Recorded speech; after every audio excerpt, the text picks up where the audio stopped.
Hi, everyone. I'm Dr. Marlo Payne Thurman, and I'm here today on behalf of the US Autism Association with two really great speakers, Carol Weinman and Dr. Stephen Shore. And we're going to be talking about this continuing theme we've been working, which is transition. And Carol and Stephen are bringing to us a topic that they have titled Tips for Tackling the First in Post-Secondary Education and Transition to Adulthood. So I think this is going to be a really fun topic, but let's start by having each of you introduce yourselves. Carol, I'll let you go first. Tell us a little bit about you and why this topic matters to you. Okay. My name is Carol Weinman, obviously, and I'm an attorney and an autism expert and a consultant. And the reason that this topic is so interesting to me is because in my practice, during the years, I've come across a lot now of adults, because they're getting older, of encountering some of the obstacles and some of the real challenges in post-secondary education. And so it became obvious to me that this is a topic that we need to talk about, and we need to be more prepared for when these students are entering post-secondary, because there's a lot of things that they're going to be encountering for the very first time. And they are left often confused, frustrated, a little bewildered, and I think that it could go a long way if we could talk about it up front before they get in, than when I've seen them already in the midst of it and have learned what some of the challenges are. Right.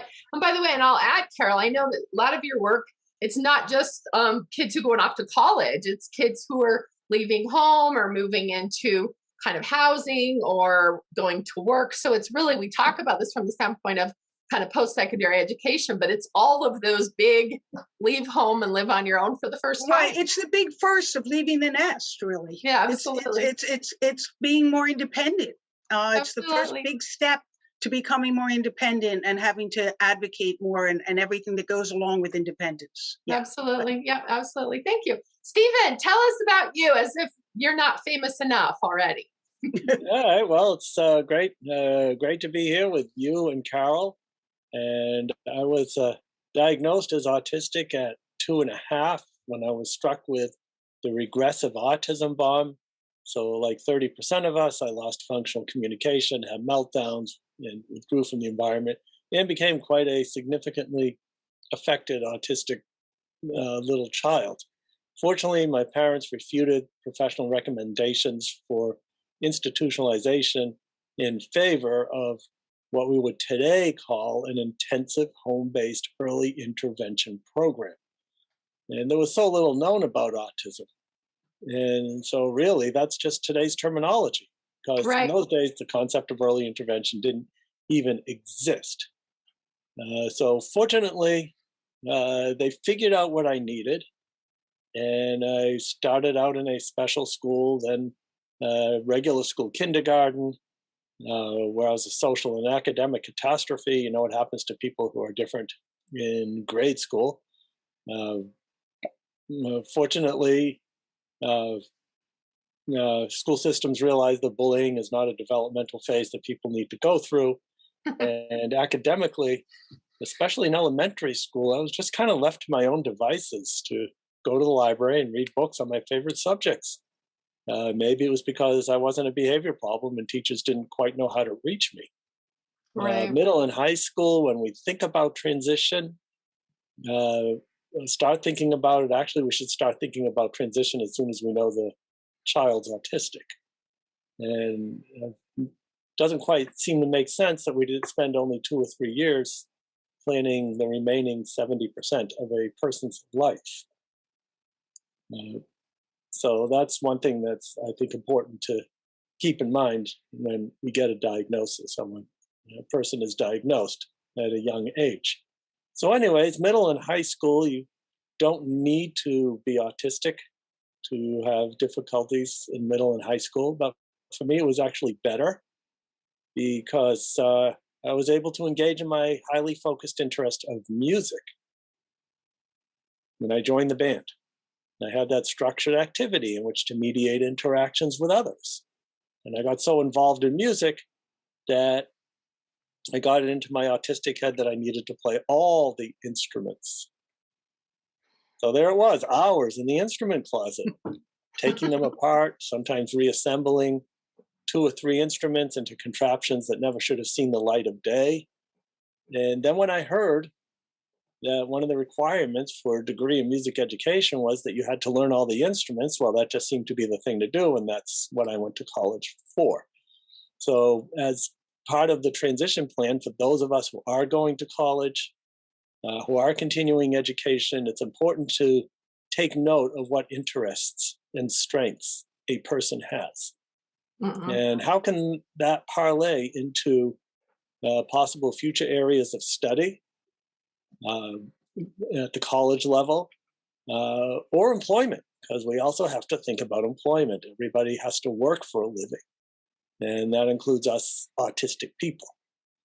And fortunately, I did have jobs outside of the house jobs, which I think is important for actually everybody, autistic or otherwise. So it was a newspaper route when I was younger. Bicycles became another highly focused interest. So I fixed bicycles at a bicycle shop during my high school days. And had my trajectory gone a little bit differently, maybe I would have transitioned into owning a bicycle shop and running that and being very happy doing that. But instead, I perseverated on special education and autism instead. So then it was off to college. And there is a transition. There are things that we need to do to prepare autistic people for college. And I'll get into that a little bit later when we talk about preparing for that all-important transition. And now here I am at Adelphi University. I guess the doctors were correct in some way that I needed to be in an institution, but they didn't take into account that it would be an educational institution as a professor. So here I am, professor of special education, focusing mostly on issues related to the autism spectrum, researching in this area, writing books, and when there isn't a pandemic, traveling to, it was as often as a different country once a month to talk about autism. So maybe that will provide fodder later on for a Where in the World is Dr. Stephen Shore type of series at some point. Anyways, here I am, and it's great to be with both you and Carol to talk about that all-important transition to adulthood. Thank you, Marlo, Stephen. I neglected to mention that this also became an interest of mine when my son, who is autistic, went to college, because I got to see firsthand from a personal perspective what he was up against and some of the challenges and some of the issues that came up with professors and with the disabilities office and with his being first away from school, away from home and living on his own. So I got it also very much from a personal perspective, which was also very helpful in a different way. And I forgot to mention that. Right. And that's when it became a real interest of mine too, because I saw some of the difficulties and some of the obstacles and some of the challenges that he navigated well, but they brought to light for me what people who are autistic, what they're facing often, not only college, but as you said, I want to make sure to point out to people, I'm not only talking about college, I'm talking about any post-secondary. There are vocational schools. Okay. They might be going even, not a full load or to a community college or whatever. So anything that's post-secondary. Absolutely. Yeah, that's right. Good clarification. And it's interesting because I, like you, and I don't have a child on the spectrum, but I've been testing and working with kids for, some of them 26, 27 years old. And so I've watched these kids grow up. And in many cases, I'm following them and the families are coming back to me for supports through these different phases. And what I found in my practice, where I used to work with very young kids, it's now I'm getting a lot of young adults who are struggling in these areas that we're talking about. And it's kind of like, wow, how do we miss that? So let's talk about some of those first. What do we think the big categories are in terms of the first? Stephen, do you want to take that one?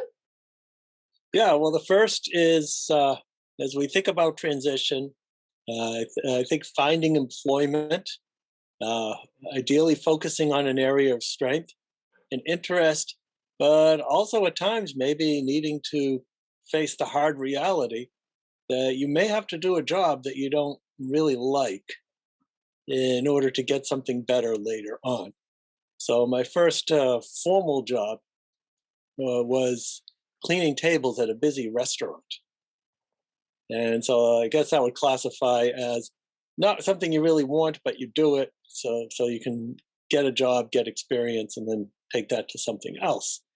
But for me, that just wasn't working at all due to sensory issues. It was a basket full of sensory violations in this noisy restaurant, too much social interaction.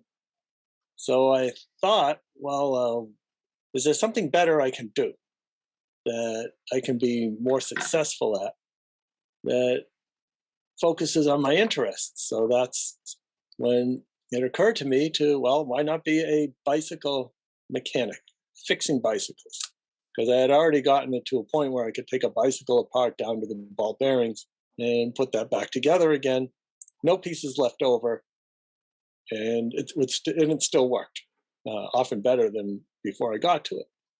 So I got on my bicycle that I built from the ground up, made the rounds of all the bike shops in the area. And I'd find the manager or the supervisor, engage in bicycle nerdery with this bicycle shop person at a level that only a bike geek would understand and appreciate. And then after a period of time, I'd ask them for a job. And it took about 12 times, but eventually I did get a job. And now I could work on something that was one of interest and a strength.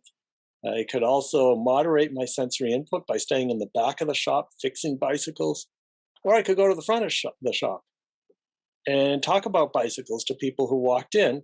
And I think the manager called that selling bicycles. And what I realized with it, which is important for autistic people, is the more we can get away from the traditional interview process of looking for a job, because one of the most social things you can do, except maybe for dating, is to go on a job interview. You have to get the interviewer to like you. And there's all of these unwritten, unspoken rules that we can learn, and we can remember how many times to pump the interviewer's hand, how much eye contact to make, and all that type of stuff, even maybe some awkward small talk. But if we're so focused on that, how much is left to really talk about and focus on the job? So I realized what I did is called the portfolio method, which is showing my work to the person who has the power to hire. And what I'm finding is that some of the smarter companies that understand what autistic people can contribute to their organizations are using alternative ways to figure out if that person can be a fit. So that's so that employment piece is really important to prepare for. There's also the educational piece, and we now have a number of colleges and universities that have programs specifically to support autistic individuals. And we also have colleges and universities inviting potential applicants or people who've been accepted to come spend a day or two or more at the university to get a lay of the land and get used to it. It's kind of a transition thing. That wasn't happening when I was looking at colleges and universities. But my parents, again, doing things that didn't have names yet. But what they would sometimes say, I think they did it twice. They would say, take a couple of days off of school, I'll write you a note, and go with your sister to college and hang out with her in the dorm. Then come back. And that's what I did. So that was my transition to college program, you might say. Let me summarize then. So really, when you talk about, you're kind of talking about two areas, kind of Right. the educational and the employment. with the idea that within those, some of those first really are the sensory, the social, kind of going through that interview process, kind of getting the lay of the land, kind of getting some kind of hands-on experience as you're making those transitions. Those are really great. That's a really great list for us. Carol, what kinds of things would you add to that list? I know you have some unique thoughts Yeah, about those first. well, the first thing that comes to my mind when you say first are the softer skills, like first time ever having a roommate, first time living away. And that also involves all the social issues and some of the social challenges, and living with another person other than, of course, your family. And then you've got the sensory issues of being in this kind of environment. You've got, a lot of outside noise that you might not have encountered living at home, or that you might have had more control over. The noise from the hallways, the noise from the other dorm rooms, the outside noise. You don't have as much control over that, so it can be a real sensory challenge as well. The other first are, of course, the issues of disclosure and self-advocacy. When some students hit college, they sometimes decide that they want to even reconsider the self-disclosure piece. Do I want everybody to know? Maybe I just want to tell my professors.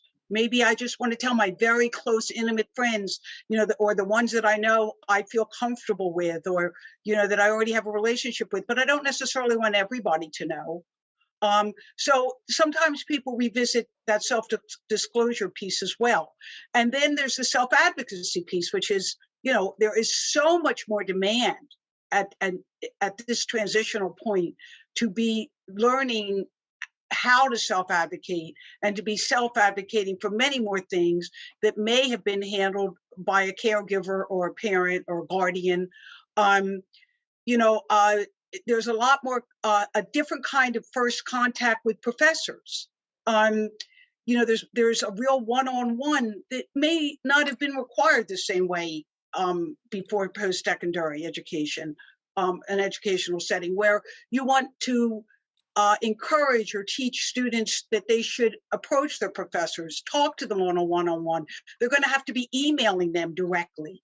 And what does that look like? And how do I draft that kind of a note to my professor? And what am I allowed to say? And how should I address him or her? These are all firsts, totally new territory. And then there's this softer skills of some people, students who have never done their own laundry. They've never done their own food shopping. They have to manage their checkbook, learn how to do some money management, a much higher requirement for time management. They have a lot more flexibility and more free time, and maybe possibly much less structured time than they had before this. And that's a real challenge for a lot of people who are autistic, because they don't know quite how to manage free time and how to manage time, period, very well. So these are all big firsts that they are all encountering. And then you get into the whole social scene, which is a completely different scene than anything that they've ever encountered before this. It's challenging enough for someone who is not autistic, okay, let alone having some of the differences that people on the spectrum have with the social settings, with the dating, with the drugs, with the alcohol, with possible like curfew issues, or all those are and knowing the boundaries and the limits that they have to be more self-imposed as opposed to being imposed by someone outside of them. And so these are all big things to learn and to be taught, as Stephen was mentioning, and I've always spoken on this from years back. People would say, when do I start preparing them? I said, when they're born, when they're walking, when they're talking, that's when you start preparing them, because these are the kind of skills that everybody should have from a very young age. And so yes, be doing it from a very young age, and then when they get to this point, the transition will be that much easier. Absolutely. And I think really, Stephen, you were talking about that in our schools, we're required under special ed law to start doing transition planning, kind of 14, 15, 16, depending on the state you're in. And sometimes that is so far down the road. That doesn't, however, mean if you haven't done all this stuff that there's a drop dead deadline either, because we find that a lot of our individuals are just on a different developmental curve, and they might be learning these things later and holding off, maybe even having that extra year at home. So there's lots of ways to do it if you haven't done it yet. So don't panic. But let's take a couple of those topics. So it sounds like we have a really good list of our first. Let's take in kind of a more of a discussion format. Let's talk about self-disclosure for a minute. In other words, what do we all think about self-disclosure and when that's appropriate? And first of all, just stating that it's not required. Nobody has an obligation to tell anybody. This is a privacy issue. So Stephen and Carol, both feel free to jump in and talk about that. Yeah, well, there's a lot to consider when it comes to disclosure, and disclosure is built on a foundation of self-knowledge. So having that autistic person understand what it means to them to be autistic. And that way, that person will know where are their challenges, where are their strengths, where do I need to consider disclosing. So let's take take an example. Suppose a supervisor is showing me an office, and I see that it's lit with recessed lighting fixtures. Because for me, one thing, autism means a lot of things to me, but one thing it means to me is that recessed lighting fixtures and I don't get along. Because being under recessed lighting fixtures, for me, is probably like looking into a spotlight for most other people. So how do I work with that? Well, many people may think that this has a fashion statement, and of course, it's always good to support your university whenever possible, but really it's an accommodation so that I don't get that looking in a spotlight type of effect. So when might it be necessary to advocate? And it could be in a job situation, it could be in a school situation. It could be my supervisor showing me a new office that's lit with these types of lights. And that brings me to the first step. And it also might be the student who is walking into a classroom with this type of lighting as well. And what is the first step? I'm scanning the environment, and I realize that this is a difficult situation, and this is a challenge, scanning for challenges, and something must be done. So once I have that realization, now I move on to the self-advocacy piece. And it might be for the workplace, well, gee, I noticed that nobody here is wearing a hat. However, I wonder if it's okay if I wear my hat. And you could say the same thing to the professor, although many students wear hats in class anyways. But in some cases they don't, and it's always good to be polite and perhaps explain why you need to wear one. So I've advocated for myself in a way that another person can understand and provide support. They don't have to do anything because I have my own hat. And then there's that third step. And that third step is the disclosure piece, explaining why. And it may be, or it will be in these situations, that I'll choose to do a partial disclosure. And what that means is I'm just going to focus on the specific aspect of autism that's affecting the situation, nothing more, nothing less. It will be too distracting if I talk about autism diagnoses. Well, these lights, they hurt my eyes. I must have sensitive eyes. And I'll be much more productive at work if I can wear this hat. Or I'll be much more productive or more successful as a student if I can wear this hat. So that was the partial disclosure piece. So then the question comes, when is it appropriate to advocate? And if you're going to advocate, you're probably going to have to disclose too, because you're disclosing for a reason. you have to say why. And that is when the effect of being autistic significantly impacts a situation or a relationship, and there is a need for better mutual understanding. So let us say I'm teaching a course in statistics, which I used to do. Would it make sense for me to disclose? Is there anything to advocate for in terms of teaching my students? And at that time, I always thought, well, there's nothing really to advocate for, so just teach my class and be done with it. However, there is another effect of autism that comes into play, and that is remembering faces, facial recognition. It takes me all semester to begin to remember my students. So maybe that could be a point of disclosure. And now I might say, if it appears that I don't recognize you outside of class, it's because I don't. And the reason why is I'm really terrible. I'm horrible at remembering faces. And so that's the disclosure. And sometimes the disclosure comes first. It's a partial disclosure. It will be helpful to me if you keep your name card on your desk, if you reintroduce yourself to me outside of class, if you have a question, and that's the self-advocacy piece. However, let us suppose that I am teaching a class like I do every summer in diagnosis and intervention in autism. Would it make sense for me? Is there anything to advocate for, first of all? And yeah, we're back to that same facial recognition thing. And would I do a partial or a full disclosure in such a situation?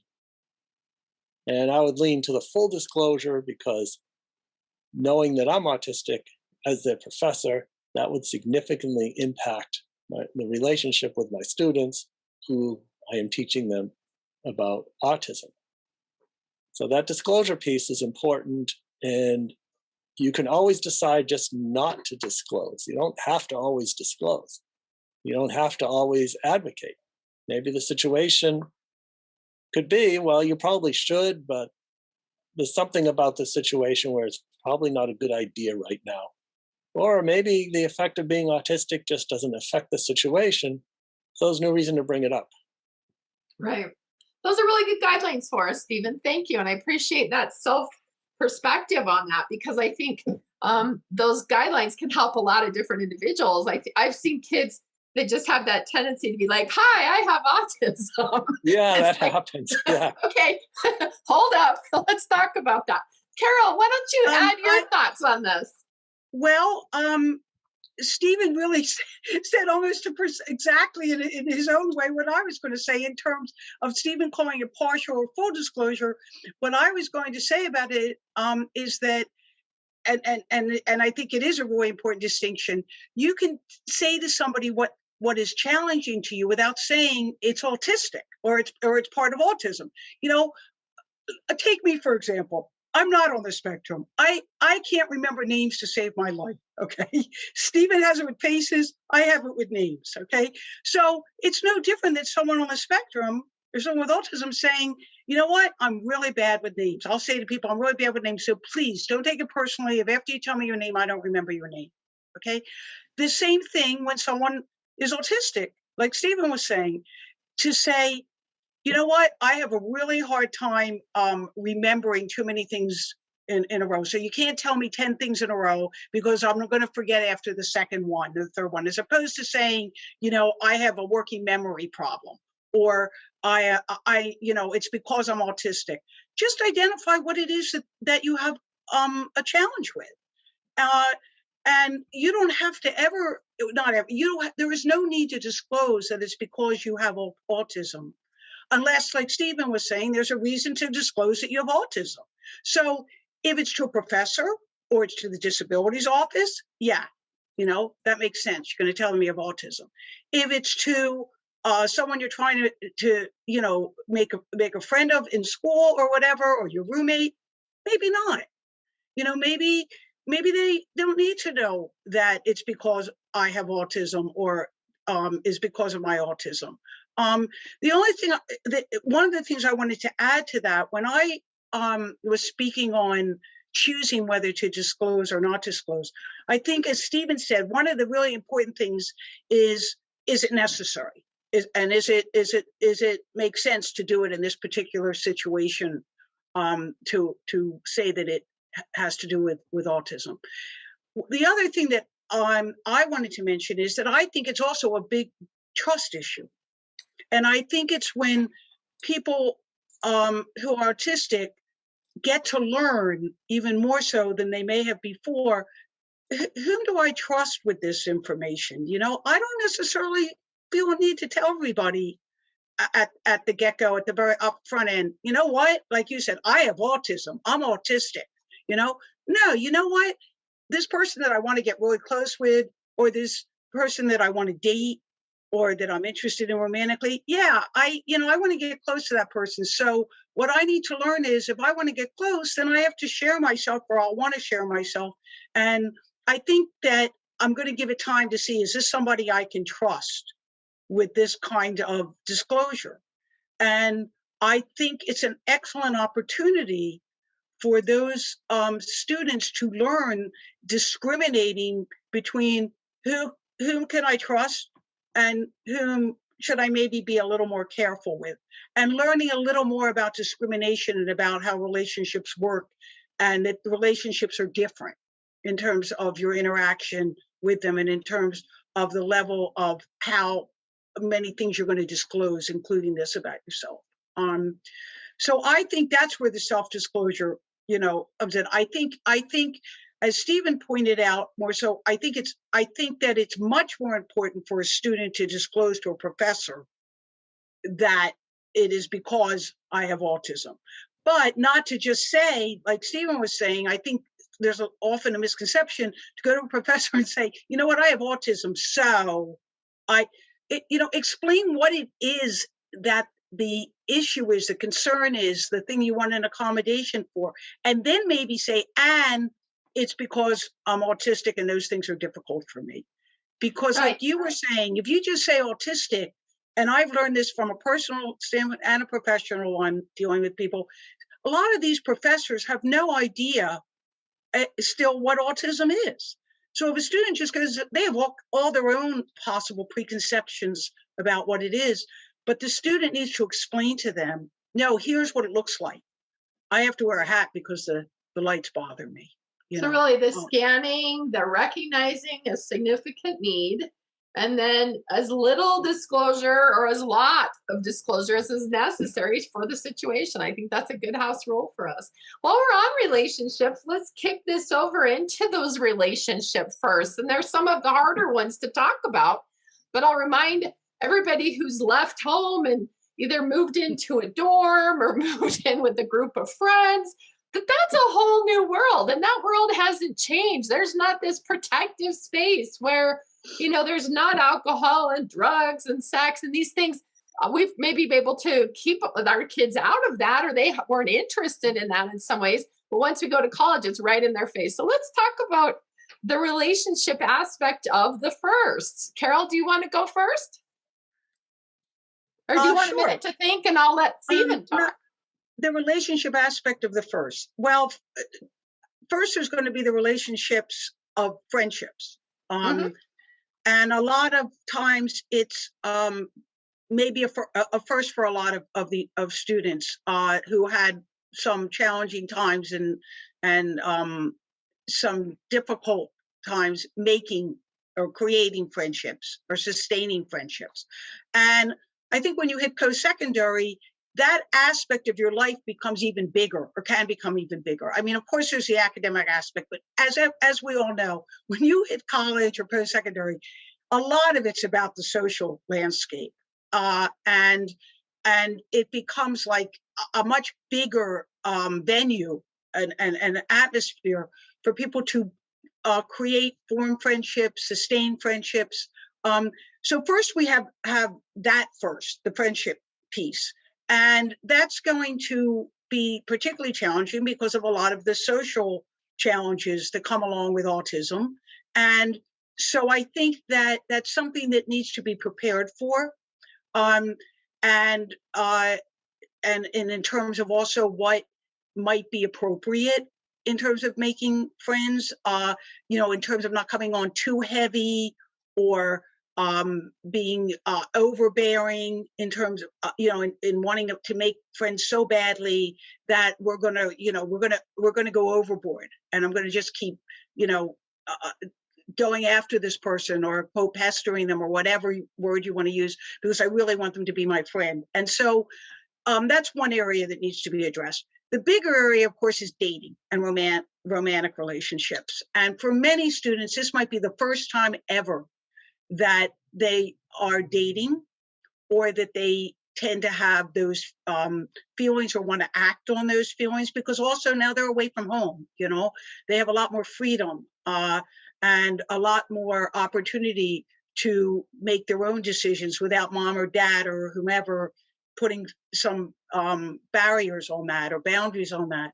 So the thing with the relationship first is that then we also often get into the whole sexual issue, and without that we could do a whole an entire session on itself. By the way, and need to and will, but that's not what we're and we probably need to do that. But in terms of that issue, let me just say this about it. A lot of emphasis is put on sexual assault and sexual harassment in college.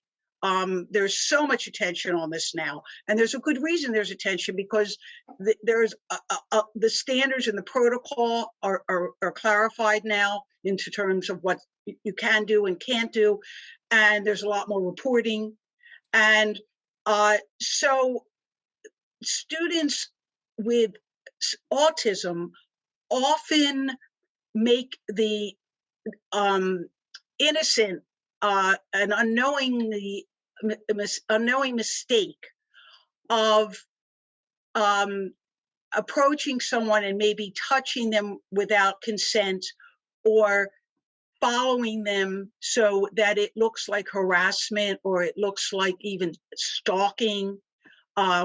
And these are all really big issues, because I've dealt with it from the arrest end, and it really can happen, and it does happen. And so it's important to understand this whole concept of consent.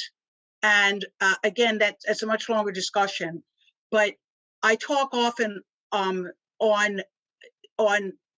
what consent is. And it doesn't mean that because you feel it's okay, the other person thinks it's okay. You need to ask permission to physically touch someone, to physically kiss someone, and whatever. And so these are all big firsts that not only are they challenging, but they can become very serious, and we don't want that to happen. And they become that way only because they don't have enough information. These students don't have enough information. They're like going into this completely new area, and with no guidebook and with no instruction book. And we can't just throw them into these situations without that, because if we do, then we are setting them up for failure before they even step foot, on campus or in school. So these are the kind of things I've talked about when I talk on these issues, because this goes into my other area of dealing with arrest for sexual assault, sexual harassment. And so I have tried to address it very much at the front end again, so that they don't end up there, by teaching students what it is that they can do and what they can't do, and consent and non-consent, and what's okay and what's not okay, and what's the right way to approach and what isn't, and so on and so forth. Yeah, all important. And as an example, and it's interesting because I think we miss what is missing in autism in some of our kids. And for example, one of the questions on one of the autism measures for adolescents is, what is the difference between a friend and a girlfriend or a boyfriend? And the number of teenage kids who really can't answer that. And so what that means is that these are kids who go off to college, and they might be a young woman who's got a boy that's kind of interested in her, and asks if he'll be, will you be my girlfriend? And she's like, sure, not really understanding what that means. That means we might actually kiss and hold hands and do girlfriend boyfriend things. And that's all like, wow, I didn't know I meant that. When I said girlfriend, I didn't know I meant that.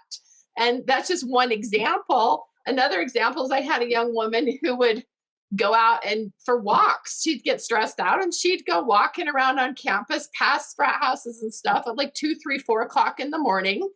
And the question was that, there was concern that she was going to get sexually assaulted. And in her mind, she's like, no, because there's no beds there. In other words, I can't get raped if there's not a bed because people only have sex on beds. And I use this examples pretty often because it just helps us understand how different minded some of these kids might be in terms of their understanding or perceptions around those relationship issues. But and the those exposure is so limited. You've hit such great points, Marlo. The exposure is so limited up to that point that yes, that may sound silly to other people, but what you're saying is absolutely true. The bed thing, they just don't have any experience, and no one's told them. And I love your story that I've retold a number of times about the kid who liked flowery, shiny spandex, like to touch it, right? And that was one of my, the leggings case. And that was just the leggings. It's like, I don't mean anything personal. I'm not even aware there's a human behind these leggings. I just am kind of drawn to touching these shiny, colorful leggings. And that's a problem for people. So, Stephen, let's turn to you. I'm sure you have some stories for us. Oh, yeah, I certainly do. Learning the hidden curriculum of dating, that can be quite a challenge. I know for me, my first encounter, I don't even know if it's considered dating, because there probably needs to be some sort of mutual understanding. A little bit like you were dating her, but she wasn't dating you. or the other way around. Exactly. As it was in my case. So it's an extension of joint attention, really, is what it is. So my first encounter was after spending a lot of time with this lady. This is an undergraduate school.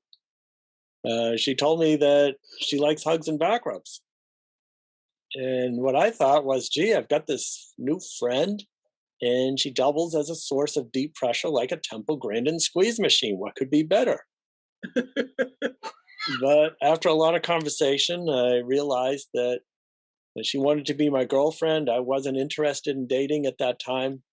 So we just kind of called it off. But what that made me realize is that there was this whole area of communication that we call nonverbal. So guess what became the next highly focused interest? Hours reading books on body language, nonverbal communication, dating for dummies, relationships, and all of that, building up a lexicon of nonverbal communication and better understanding. And then we fast forward to the graduate years, and now I'm spending a lot of the time with this lady, initially reviewing each other's homeworks. And then from there, doing things socially. And then one day at a beach, she suddenly gave me a hug, a kiss, and held my hand. And now I had the social story down. And it went something like this. If a woman hugs you, kisses you, and holds your hand all at about the same time, it probably means they want to be your girlfriend. And if that's the case, you better have an answer right away. And it could either be yes, it could be no, or it could be further investigation and analysis as indicated.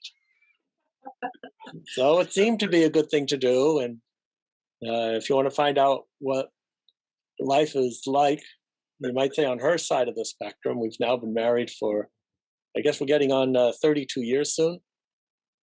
Then I encourage you to read her contributions to my autobiography, Beyond the Wall. And in some ways, I think being autistic may help the relationship because there's an automatic understanding that I'm not going to read social cues in the same way that other people might. My wife is she's Chinese. She comes from a different culture.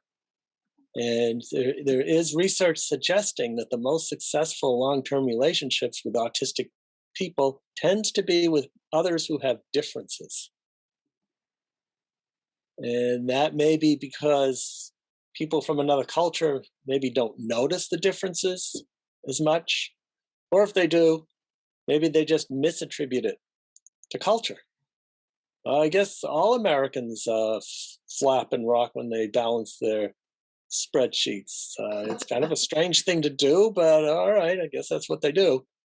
Or maybe they have their own challenges integrating into society and may be more appreciative or understanding of differences. Well, and I would add, I think the thing I've learned is that it's just the developmental clock might look really different. Some of these individuals might actually feel pretty asexual, or like they don't want any kind of physical relationships at all. I've run into those when they're in their early 20s. And by the time they're 30, they might have a first kissing, hugging, holding hand boyfriend, even though most people do that in their teen years. So there might just be a different developmental clock here in terms of those interests and desires. But I would add that all of those relationships have their place. Exactly. And everyone's relationships are different. And we can't really judge anybody's relationship. Right. There's no right or wrong way to do things. Yeah. But that's also where I believe the emotional development comes in, what you're talking about too, Marlo. Yeah. You know, we all know that there's often a delay in emotional development, and with that would come a delay possibly in the romantic area of their lives, or someone who's 22 really has the emotional development possibly, or the emotional age of 14, 15. So of course they're going, when they're 30, they're going to be more like a 20-year-old. So that's another reason I think we see a lot of people doing it with autism, doing it later, because their development, as we know, is somewhat delayed often. Right. And I think we have to be aware of that from the standpoint of helping these young adults, because they can be so vulnerable to sex assault, to be really blunt. Right. Another, can I segue into something different? Go ahead. Yeah, go for it. I'm going for this because this was something that really, really affected me when I saw it happen with a couple of students that I've dealt with. One is that I think it's important for students to learn about a course before they choose the course that they're going to take, whether if it's outside the mandatory courses or the core courses, to then get information about the course as to what's required. Because in a case with a student that I knew, there was no way this student was going to perform at the level that the professor expected and required. And he tried to explain to the professor that his mind was different, that that he has autism, and the professor just refused to be able to he just couldn't get it. And he just kept telling the student, you have to try harder. I know you can do this. You're selling yourself short.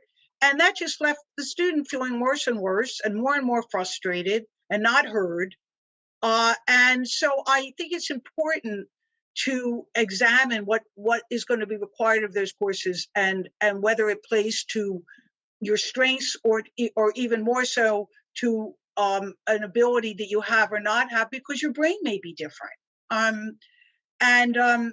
So that was one instance I had where a student was really left in a bad position, and none of his making. And another student I came across that really resonated or stuck with me was a student who had enrolled in a curriculum, a graduate program actually, without looking into it too much. His sister had done it. His sister isn't on the spectrum. His parents encouraged him to go for it, and it was a degree in physical therapy. And he went all the way through the first year, and when he hit the second year, he had to do these like internships where he had to deal one-on-one with the prospective, clients, like the people the patients that would be coming in to get physical therapy. And he had to, part of the curriculum was for him to be talking with them and presenting whatever. And he just didn't have the skills. He did not have the social skills. And they couldn't really, they weren't willing to teach that to him. The point on this one is that when you get to the difference between, and I won't go into this because I know other people have spoken on this topic in depth. I'm just going to say that when you get into college, they have to accommodate, but they don't have to modify.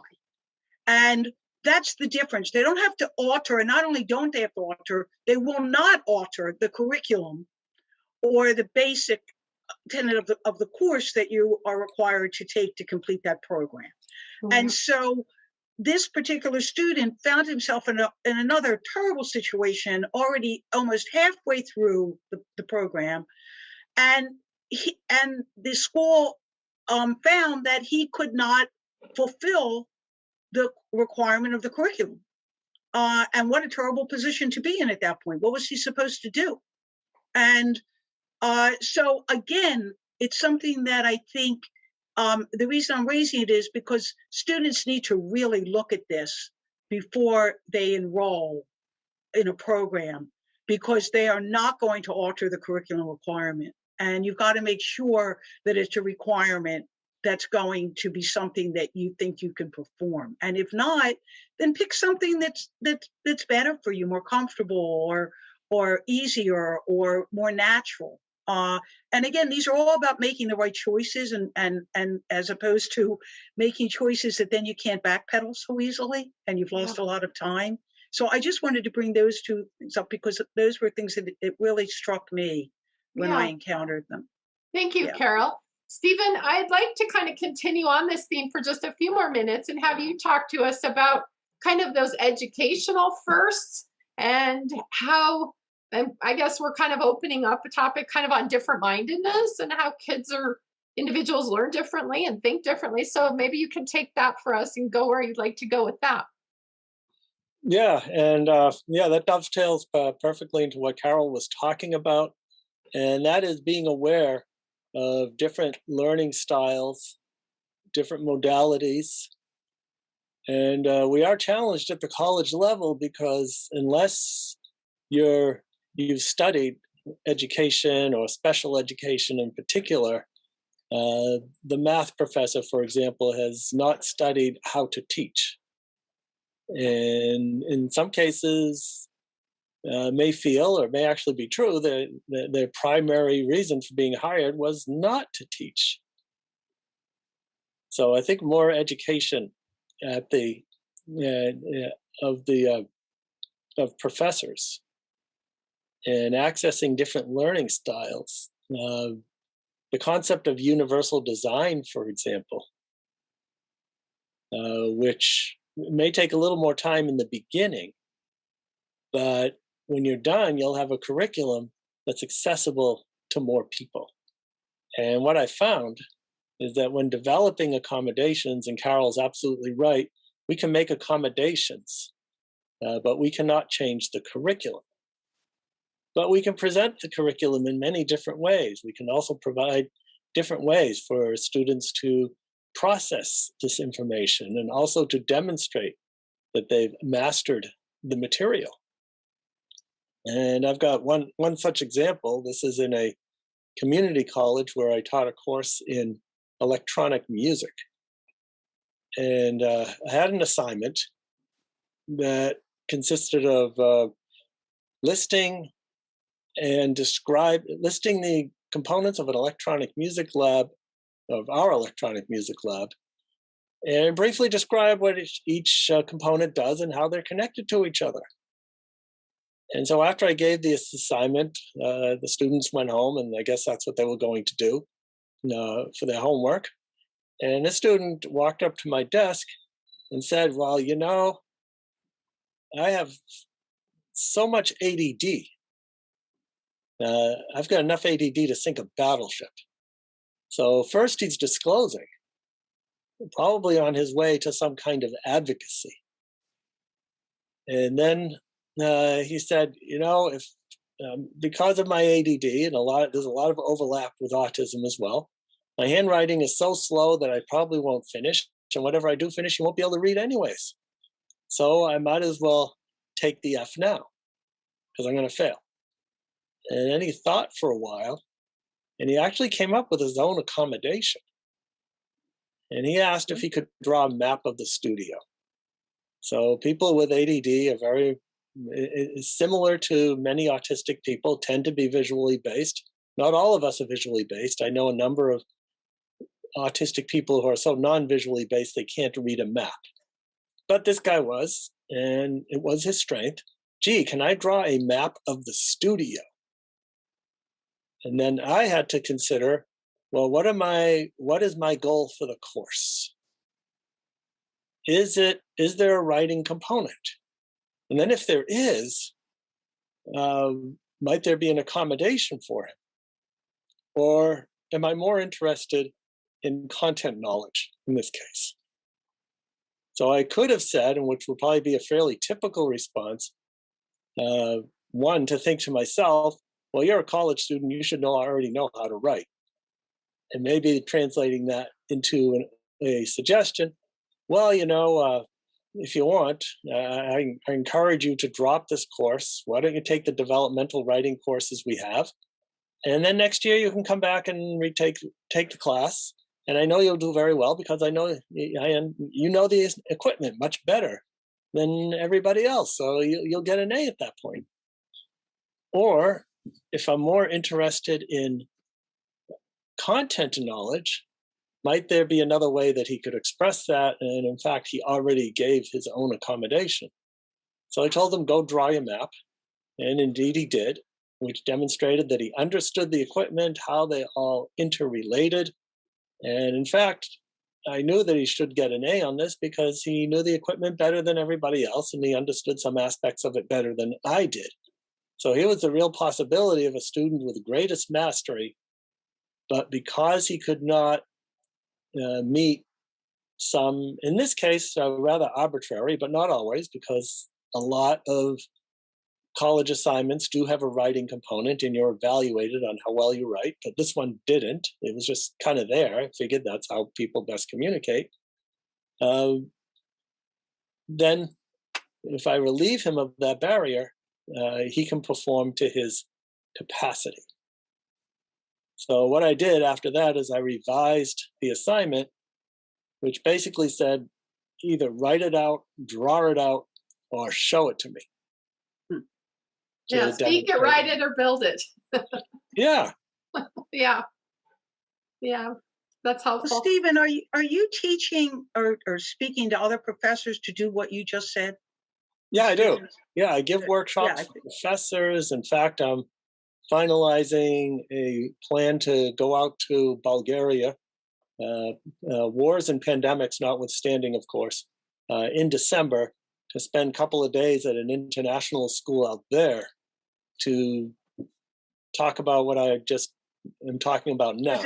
Because that's what's needed. What you're describing, I think, is exactly what's needed. Well, and it really is. I think you said it, Stephen. It really is the foundation of universal design. I mean, good teaching practices follow universal design, and we just have a long way to go in higher ed in terms of university professors actually having that good universal design foundation. So, well, what it also is, it's very much more what they do non-post-secondary, when you have the IEPs, where they are saying, you know what, if you can show us that you understand what we're saying and you do it differently, we'll let you do it in a different way.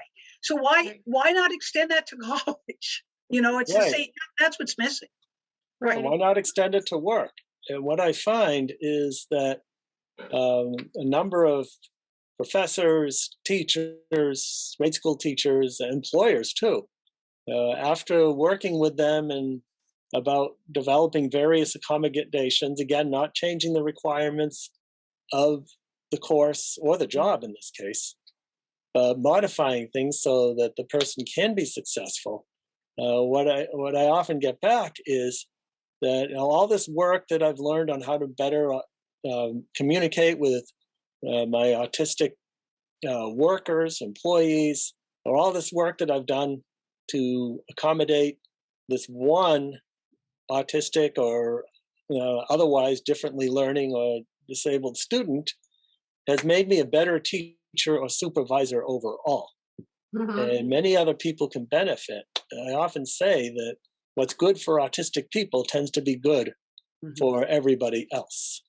So if we modify the environment to get rid of harsh lighting and noise and so on, everybody appreciates that. If we clarify directions on how to do a job and procedures on how to get it done, everybody benefits.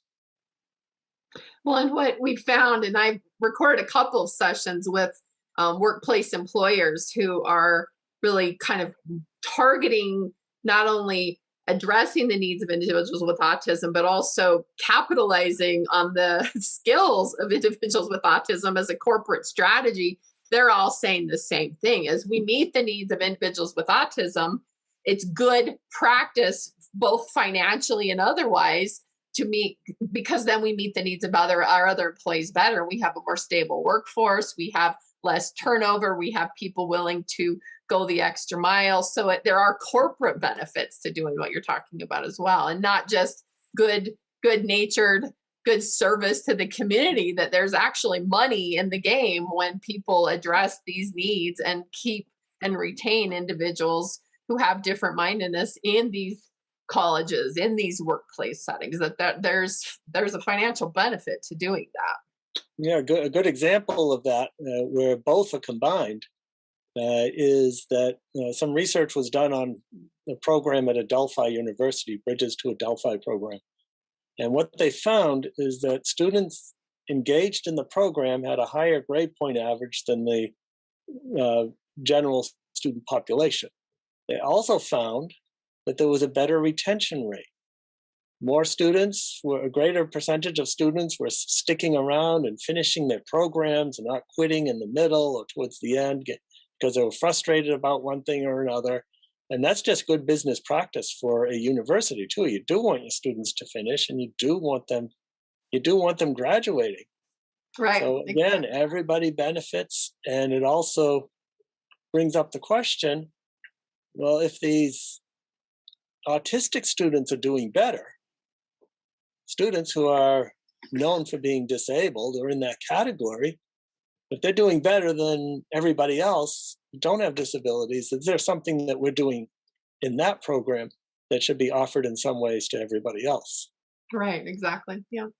So we've talked about social, we've talked about kind of work and school. I feel like we can't wrap this subject up nicely without really talking about kind of those life skills, executive functioning skills that are the first in transition, because I think, Carol, you mentioned in the very beginning that those soft skills tend to be the things that tip a lot of our kids over. So let's spend just the last few minutes of our session here today talking about the soft skills. And we've kind of identified living independently, maybe having a roommate for the first time, doing laundry, shopping, balancing checkbooks, some of those really basic independent living skills. Let's kind of tackle those. Stephen, would you like to go first on this one?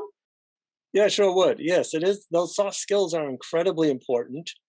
And as I think about employment-wise, 5 or 6 years ago, Robert Nassif and I, Robert's a colleague of mine, we should have him on here too at some point. That'd be great. Send him He's my got way. a lot to say, and we do a lot of collaboration in terms of anything related to autism. But what we did then is that we were asked by SAP, a large software company, the ARC of Philadelphia, and a bunch of organizations all collaborated to have us develop and deliver a 40-hour soft skills training program for young adults interested in IT. So here you have a bunch of autistic geeks who would like to work in IT, but they lack the soft skills to get and keep a job. So we spent 40 hours in a week with about 2 dozen autistic people in a room. We didn't know if the room was going to explode or not. Fortunately, it didn't. With so many autistic people in one place. And then at the end, SAP was expecting to hire half for their company. That's what they were looking for. They ended up hiring every single one. And even at this point, 5 or 6 years later, all but one person is still working there. And that one person left because they moved across the country.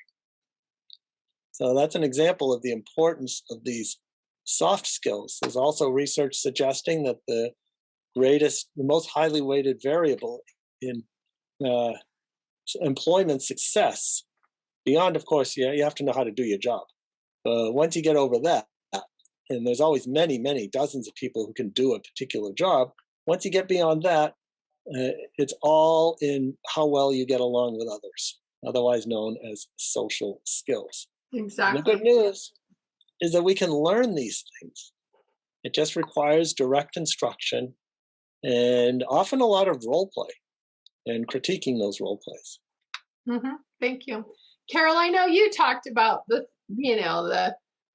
actual living skills around cleaning your room and kind of living independently. You talked about, doing laundry. Can you talk a little bit more about those kinds of areas? I think Stephen's done a really nice job of giving us that foundation for both work and school, but let's talk about kind of that home living piece. Well, I think that those skills are ones that should be taught at home much, much earlier. Mm-hmm. I think that kids can be taught and should be taught to do their laundry, to maybe even help with the shopping, the cooking, setting the table, having a job in the house. I can't help but laugh on this because I was a single mom, and as a result, my kids, maybe I would have done it anyway, but I think even more so, had home jobs, home chores. And they weren't real happy about that. One was to empty the dishwasher. The other one was to vacuum. And I didn't have them do a lot. It was like they each had a couple jobs, and they did their laundry because I wasn't going to be doing the laundry of 2 boys constantly, which is more demanding than girls, and my own.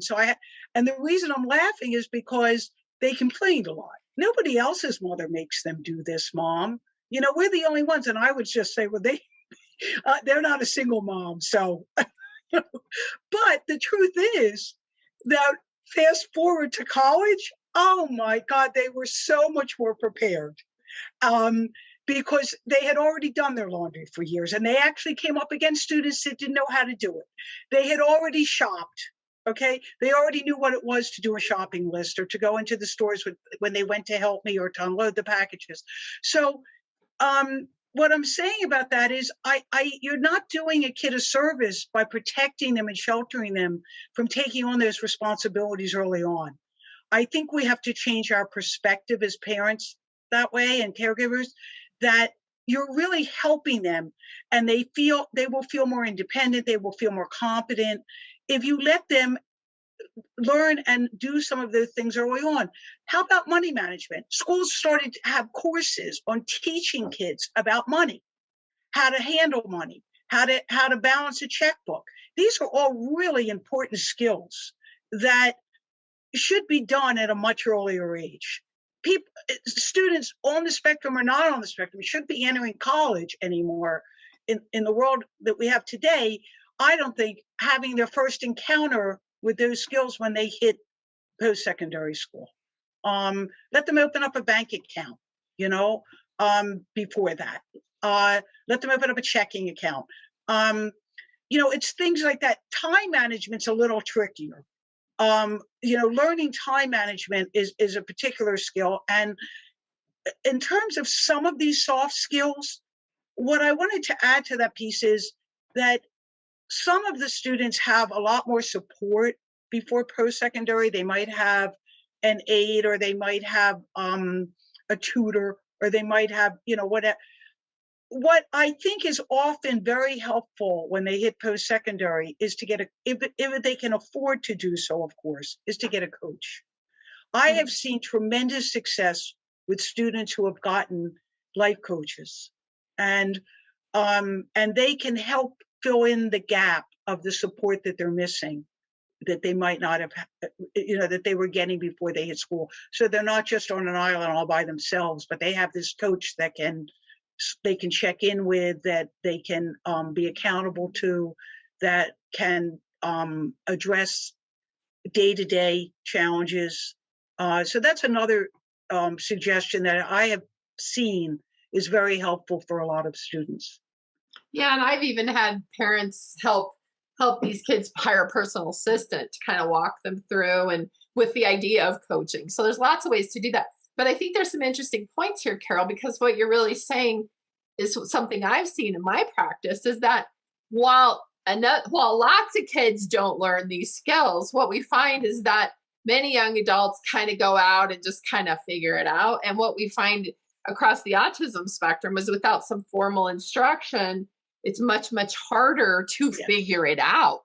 And that's exactly right. Some of those big skills are missing. And, as examples, I use the life skills inventories of Dr. James Partington in my practice quite a bit. And I'm always just kind of blown away by some of those skills that these kids flat out don't have. And you kind of assume they would have gotten them somewhere along the way. Other kids seem to have gotten them. Nobody remembers teaching them, but they know how to open a first aid kit and, which medicine to put on for a burn versus a cut, and how to address that. And what other one just came to mind too? And it's a really important skill that nobody talks about, that I have encountered. When they have to deal with the insurance company on the phone, they have to deal with the bank on the phone. They have to deal with these people where, they have no clue how to advocate with a customer service department or a representative from an insurance company. Mm-hmm. And not only do they need to be taught, but the difference, as you just pointed out, Marlo, is a neurotypical person maybe will hear a mom or dad on the phone doing this, and they'll be, I pick up on the details. I hear what she's saying, But somebody on the spectrum might have to be taught more directly. Listen, this is how you have to deal with these people. Well, and also those kind of cold call sales people is another one. These are young adults who end up, buying a condo in Hawaii. Right? Well, that's a whole separate issue, right? Buying a timeshare that they didn't mean to buy, or getting a new roof on their landlord's house. And the other thing I wanted to mention that Stephen touched on was, Stephen, you mentioned about people learning, students or individuals learning that they have to do work they may not like. They have to do a job they may not like. The other thing I think that needs to be addressed is the whole idea of the work ethic. That they also have to be taught about the work ethic. And truthfully, this is not relevant only to people on the spectrum. I think a lot of this generation could be taught more about the work ethic that I think has diminished a little bit. But people on the spectrum really have to understand, I think, the whole concept of work ethic and what's required and what's necessary and what's expected. Because I don't know that they've ever been in a position to have to deal with that before now. And I think the last one I would add is the time management. There's so many of the young adults I work with now, they can play video games all night. They're playing video games all night, and weirdly, they're too tired to now go to class. And so some of these, because they have those freedoms for the very first time, don't know how to manage those freedoms with being able to, stay up all night and pursue their interests or their hobbies or their video games. Mm-hmm. Right. So the more that we can do to provide opportunities to explore these freedoms and these responsibilities, be it washing your clothes. A lot of people take for granted that people just figure it out. My parents taught me how to wash my clothes, I think in high school, either middle or high school. So that certainly came in handy. I know of a parent of an autistic child. She's autistic herself, and she taught him how to wash his clothes. But for the life of him, he couldn't differentiate between left and right. The left knob controlling the hot water, the right one controlling the cold water. So she took a dab of red nail polish and put it on the handle of the hot water valve, and that was the one that he'd go to. if he wanted hot water, and it was just as simple as that.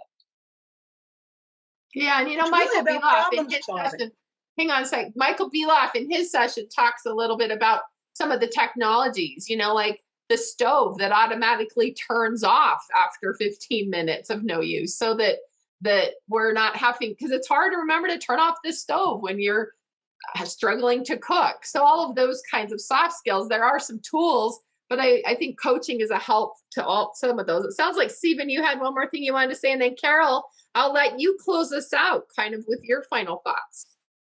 All right. Well, I think the what to keep in mind is that autistic people have the capacity to do what everybody else does, due to our widely varying skill set that can sometimes exceed what other people can do. However, at the same time, back to the widely varying skill set, there are often challenges that we need to recognize, we need to address, and we also need to know how to find and access those abilities. Nobody makes a career out of remediated weaknesses, but we may need to remediate those challenges so that the person can access their strengths. Thank you, Stephen. So Carol, to you, kind of to close us out, tips for tackling the first. What do you think we've learned here today? What are the kind of final thoughts that you would share with us? Well, I think that preparation is important. I think being proactive. My experience in this world is often that things are done by default after the ceiling falls in, and I think that we need to be proactive as opposed to reacting. And I think that we need to focus on strengths, and this shouldn't be looked at through the lens of a negative or what can't people with autism do, or it's what can they do, and how can they do it. If maybe they do it differently, but they can do it. I'm a real believer that people can do just about anything if they're given the right tools and what they need to accomplish doing it. And even though our minds might be different, their minds might be different, it doesn't mean that there's not another way in to be able to accomplish the same thing. And I think it's about problem solving and finding those solutions and thinking outside the box and thinking outside also what we're used to and just what we already know.